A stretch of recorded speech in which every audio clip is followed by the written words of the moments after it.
got to see and take photos of Spinal Tap shortly after their classic mockumentary was released. What was that like? That was incredible.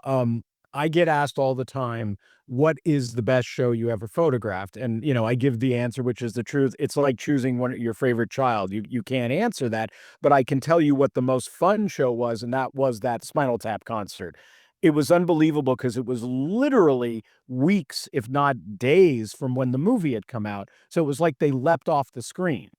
And you could also tell from watching him, they couldn't believe it, that they were, this made up band was filling clubs, and it was just so, so fun. And the review in the paper the next day absolutely nailed it best. It said, if you miss this show, go ahead and kick yourself.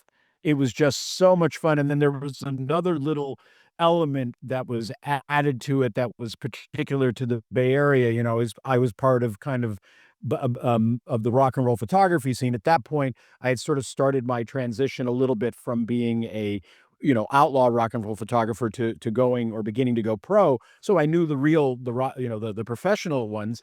And in the Bay Area at the time, they're one of the outstanding rock and roll photographers was, shall we say, of diminutive stature. He was very, very short. I don't know what the politically correct term for it is, vertically challenged or whatever today. But when they did Stonehenge, he literally dressed up as the dwarf and did the dance when the thing came down. So that added extra thing. And obviously, he chose to do this. This wasn't something he was forced to do, and it was just incredible. So that is a show I will never forget. Do you know if Spinal Tap anticipated that the film would be popular enough for them to do a show, or was this kind of thrown together?